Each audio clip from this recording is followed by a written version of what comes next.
Hello and welcome back, watch lovers. Rolex first used the name Daytona on its Chronograph range of watches in 1964, and since then it has gone on to become one of Rolex's most popular models. And these days, with a scarcity in the supply of Rolex's sports models, you'd either have to hunt high and low or be added to a long waiting list that's several years long if you want to get your hands on the latest ceramic bezel version. You can of course scour the resale market, but you'd be paying nearly double the retail price if you want to get your hands on one. It's fair to say that for those of us saving up for one, it's going to take a little longer than we anticipated, and that's also of course dependent upon when we'll be able to visit the high street. But in the meantime, while you're getting the funds together to get the Daytona, you're going to need something to wear on your wrist as a temporary substitute or as motivation to keep going for your Daytona. So I have a list of 10 superb watches that I think can act as a temporary standby. Without further ado, let's begin our countdown.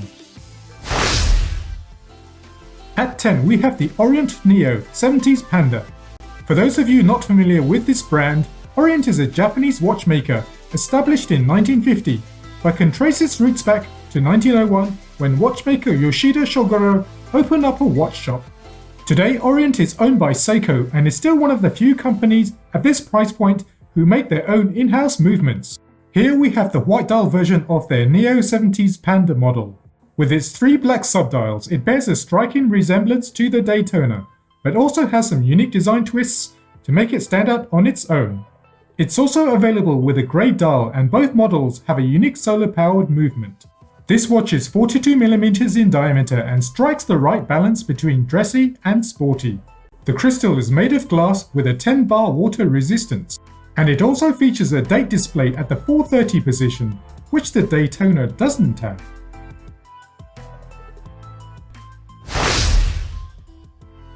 At 9 we have the Invicta Speedway. Invicta is a brand that, for those in the know, creates great looking watches at knockdown prices.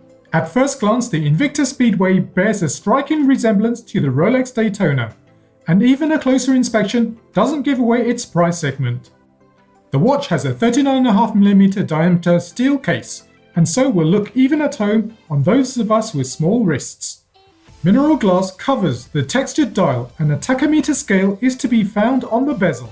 A Japanese quartz movement is used in the watch, and the crown is a screw-down variety, which is an unexpected feature to be found at this price. Finally, the watch has a 20 bar water resistance and comes with a 2 years manufacturer's warranty.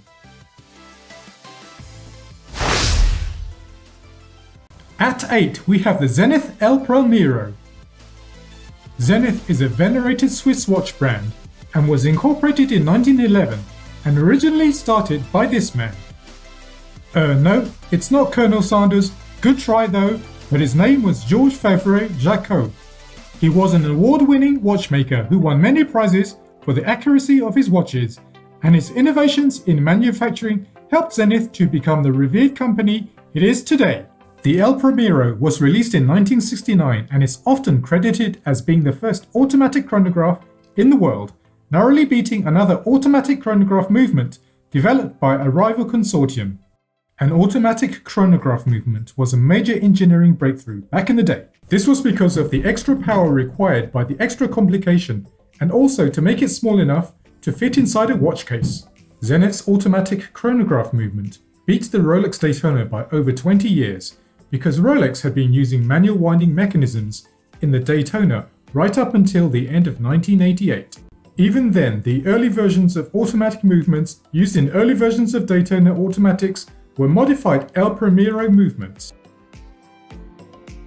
Here we have the modern version of the Zenith El Primero, the 36000 VPH silver dial. The case size is a very sensible 38mm, so it's classy without being brash. The hide beat mechanism has a 50-hour power reserve, and the dial is covered by a sapphire crystal. It also features a clear display back so that you can view the beautifully decorated movement. At 7 we have the Timex Quartz Chronograph.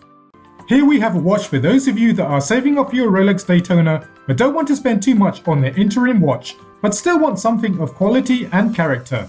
Well, if that's you, I've got you covered because Timex have been producing watches for the public since 1950 and can trace its roots back to even before that, and this watch can often be found for around $100 or even under. It features a quartz mechanism, so the accuracy is going to be very high, and of course, it also has the chronograph functionality. The crystal is mineral glass, and the leather strap and black coloured 41mm case help to give it a rugged look. It's also legible at nighttime because it's equipped with Timex's Indigo backlight technology and has a 2-year warranty. What's not to like? At 6 we have the Seiko SSB025. This is one for you Seiko fanboys and girls. Seikos are always a great and affordable alternative to any dream watch that you may be thinking of, and this chronograph is a worthy stand-in.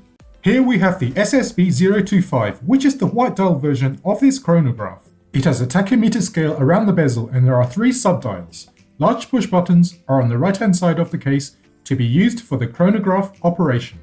The dial is legible and clearly laid out with blue accents on the 3, 6, 9 and 12 o'clock positions, and there is also a date window between the 4 and 5 o'clock position. There is also a black dial version of this watch, the SSB033, which has red accents instead of blue, and this helps to give the watch a more sporty feel. Whichever version you choose, they come with a 40mm steel case and a scratch-resistant Hardlex crystal. The movement is quartz and is accurate to within a few seconds a month. When it comes to the lume, the hour markers and hands are applied with Seiko's famous LumiBright, which gives off a beautiful green colour in the dark, and the watch also has a 10 bar water resistance. At 5 we have the Citizen EcoDrive CA0645. When it comes to chronographs, Citizen is a brand that should at least make an appearance on everyone's list. They have a long history of making chronographs, and the original bullhead is one of my favourite all-time watches. If you want your Daytona stand-in to be a decent size and for it to be clear and legible, then this one's for you because it measures 44mm across the case. The unique feature about this watch is that it uses Citizen's proprietary EcoDrive as a power source. This means that there is a solar panel just underneath the dial that can charge a power cell using both natural and artificial light. Citizen claims that you would never need to change the watch's battery, but in reality, you should be good for at least 10 years before the power cell needs to be looked at. In terms of its design, the watch is reminiscent of the 1970s Daytona reference 6263, although of course, it does add its own design twist with a different subdial layout. The watch's crystal is made of mineral glass and it has a 10 bar water resistance, and it also comes with an amazing 5-year manufacturer's warranty.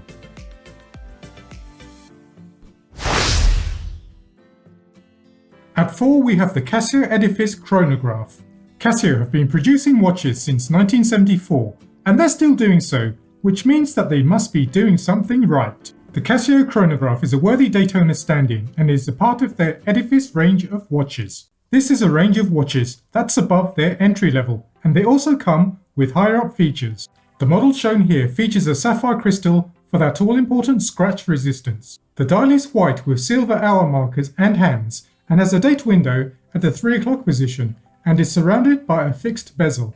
The movement is quartz-based and is powered by Casio solar technology, and the watch also has a 10 bar water resistance. At 3 we have the Stuhrling Concorso. Stuhrling is a brand that started very recently in 2002, but are proving very popular due to their range of homage-style watches. The Concorso stays true to the Daytona by not having a date window, yet the calendar functions are available in its subdials. The left subdial tells the day and the right subdial tells the date, which is a neat solution to keep the dial clutter-free. Even the shape of the hour marker indices are true to the Daytona, and the tachymeter scale bezel is to be found surrounding the dial. If you'd rather keep your money towards the actual Daytona, rather than spend a huge amount on your stand-in watch, then this one fits the bill perfectly, because it can be found for around $100 and comes with a 2-year warranty. At 2 we have the Steinhardt Ocean 1 Vintage. This one's for you dreamers out there. That is the ones amongst you dreaming of owning a so-called Paul Newman Daytona. What is a Paul Newman Daytona? Well, it's a Daytona released in the late 1960s that was worn by the actor Paul Newman. These watches have a reference 6239, but they come with a special limited edition dial. The dial is ivory in colour with black subdials and red accents. Due to their scarcity, they command a premium over the ordinary 6239 Daytona, often selling for over $90,000, whereas an ordinary vintage 6239 Daytona would sell for about $30,000. And of course, the Daytona that the man himself owned sold for an amazing $17.8 million in 2017. The Steinhardt Ocean 1 Vintage is a modern-day interpretation of the Paul Newman Daytona, and you'll be glad to know that the price of this quality watch is nowhere near the price for a vintage Paul Newman Daytona. What you get for under $1,000 is a modern Swiss-made automatic chronograph with retro looks. It's powered by a 51-joule automatic ETA movement, and the case is 42mm in diameter. The dome crystal sapphire is coated with an anti-reflective material. The screw-down crown also enables the watch to be water resistant to 10 ATM. At 1 we have the Tudor Heritage Black Bay Chrono.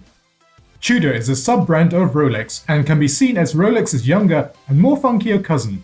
That's not to say that it doesn't have a long history, because it's been around since 1926. What's more, Tudor watches go through the same level of quality control as Rolex's because they are built alongside them in the same factory. The Black Bay Chrono is 41mm in diameter and comes with either a steel bracelet or a leather strap. With hour markers on the dial reminiscent of the Submariner, the watch comes across as a hybrid between a chronograph and a dive watch, which is not a bad thing because it helps to give it a unique identity. Plus also, the watch comes with Tudor's trademark snowflake hands. It also keeps the Daytona's design elements by having a tachymeter scale marked around the bezel. The movement used is Tudor's caliber MT5813, which has an amazing 70-hour power reserve, and this helps to power the two chronograph subdials. Finally, the watch has a water resistance depth of 200 meters. Thanks for watching, guys. I hope that you liked my list of stand-in alternatives for the Rolex Daytona. Do you own any of these watches, or do you have one that you feel is a worthy stand-in? Let me know. If you want to check any of these watches out further, I've left links in the description. Till next time, this is Roger from the Vintage Watch Collector signing out.